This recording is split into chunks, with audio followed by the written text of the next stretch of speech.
কোরআন যে নিয়ে এসেছে সেও মূর্খ, কোরআন যারা পড়ে তারাও মূর্খ। নাউজুবিল্লাহ বলেন। এই কুষ্টিয়া দৌলতপুরে এই কোরআনগার এই কথা বলার পরে সকল ধর্ম মত নির্বিশেষে মানুষ একত্র হয়ে ওই দরবারকে জ্বালিয়ে ভাঙচুর করে দিয়ে ওই কোরআনগারকে দিয়েছে দুনিয়া থেকে। আমার ভাইরা, কিসের জন্য?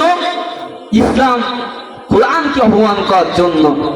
এই দৌলত, এই পীর শামীম জাহাঙ্গীর এমন এক পীর, আমরা খেয়াল করি ওই পীরের দরবারে আশেপাশে কেউ যদি মারা যায় তাহলে সে ঢাক ঢোল পিটিয়ে নাচানাচি করে তারপরে তাহাকে কবর দেয়, দাফন দেয়। নাউজুবিল্লাহ বলে, আওয়াজ দিয়ে বলেন নাউজুবিল্লাহ। এমন এক পীর, সে পীর আপনারা যদি সেই পীর সাহেবের ছবিখানা দেখে বুঝতেই পারবেন না এ বেচারা হিন্দু না মুসলমান। হিন্দু না মুসলমান বোঝার উপায় নাই, কিন্তু এরকম কিছু কিছু নাস্তিক বেঈমান কোরআন বিরোধী ইসলাম বিরোধী ভণ্ড পীরের জন্য আজকে হুজুর সমাজের মধ্য থেকে সাধারণ মানুষের আস্থা হারিয়ে যাচ্ছে। কথা বলেন ঠিক কিনা? যুগে যুগে ইসলামের পক্ষে, কোরআনের পক্ষে, কোরআন হাদিসের পক্ষে, ইসলামের পক্ষে যারা কুরুক্তি করেছে, ইসলামকে খাটো করেছে, আল্লাহ পাক রব্বুল আলামিন তাদের শাস্তি দুনিয়ার জমিন থেকে দিয়ে দিয়েছে। কথা বলেন ঠিক কিনা? শুধু তাই নয়, এই কোরআনকে অপমান করেছিল এই বাংলার জমিন থেকে তাসলিমা নাসরিন। এই জমিনে তাসলিমা নাসরিনের ঠাঁই হয় নাই। এই কোরআনকে অপমান করেছিল যুগে যুগে যত মানব, সে মানবকে আল্লাহ পাক রব্বুল আলামিন এই দুনিয়ায় ঠাঁই দেয় নাই। এই কোরআনকে অপমান করেছে যারা, এই কোরআনকে অপমান করেছে যারা, ইসলামকে অপমান করেছে যারা, আল্লাহ পাক রব্বুল আলামিন তাদেরকে দুনিয়া থেকে ধ্বংস করে দিয়েছে। কথা বলেন ঠিক কিনা? সুতরাং আল্লাহ পাক রব্বুল আলামিনের কোরআন, এই কোরআন হচ্ছে মুসলমানের তাজ, মুসলমানের অন্তর।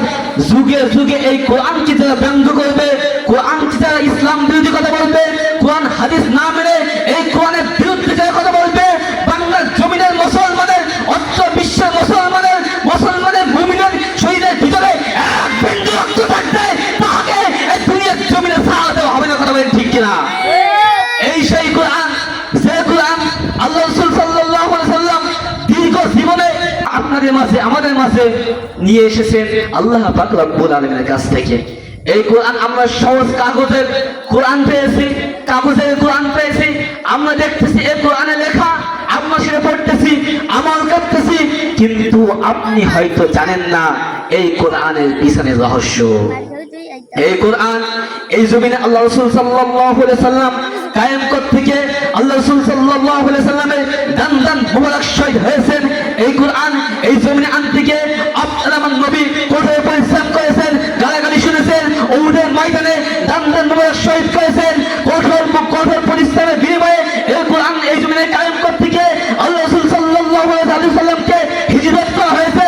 কঠোর পরিশ্রমের বিনিময়ে হাজারো সাহাবীর রক্তের বিনিময়ে আজকের জমিনে এই কোরআন অবতীর্ণ হয়েছে। কথা বলেন ঠিক কিনা?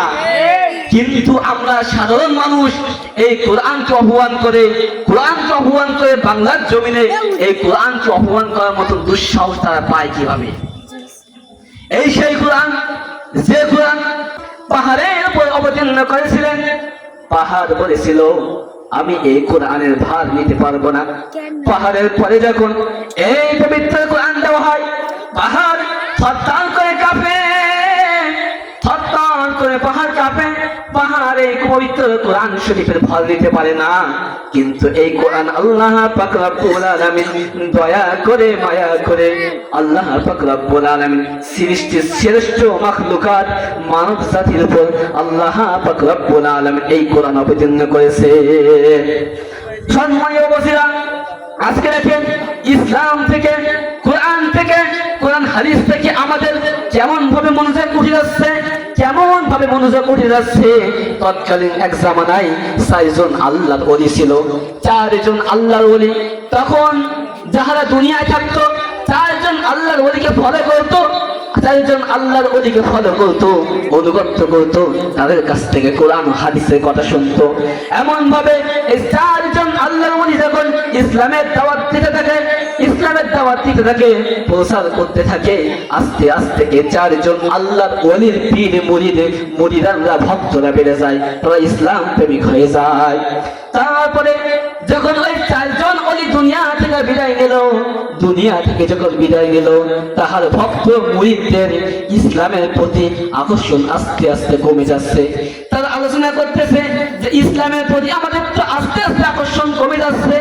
সেই সময় শয়তান মানুষের রূপ ধরে ওই চারজন আল্লাহর ওলির নামে বলে যে ও বাবাজিরা, তোমরা তো চারজন আল্লাহ ওলির সাথে একত্র হয়ে আল্লাহর ইবাদত করতে, কিন্তু তারা তো দুনিয়া থেকে চলে গেছে।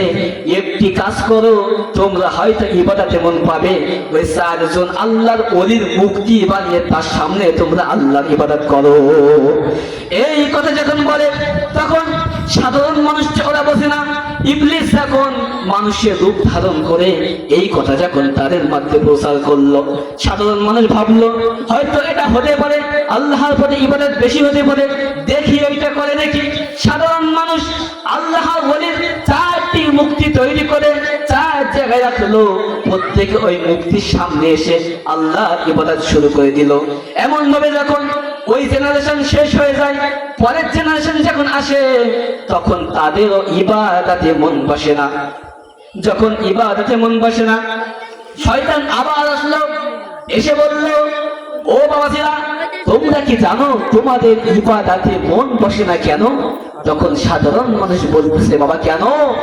বলে তোমাদের ইবাদতে মন বসে না একটাই কারণে, তোমরা তো এই মুক্তির সামনে ইবাদত করো, কিন্তু আমি দেখেছি তোমার বাপ দাদারা এই মুক্তিকে সেজদা করতো। নাউজুবিল্লাহ বলে, একটু বলতে পারেন না বাবা নাউজুবিল্লাহ?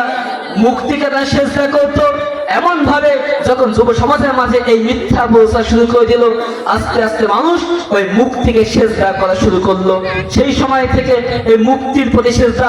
সুতরাং যুগে যুগে ইসলামকে যারা ছোট করেছে, কোরআনকে যারা ছোট করেছে, আল্লাহ ব্যতীত অন্য কারোর সামনে যারা মাথা নত করেছে, আল্লাহ পাক রব্বুল আলামিন দুনিয়ার জমিনে তাদের ঠাঁই দেয় না। কথা বলেন ঠিক কিনা?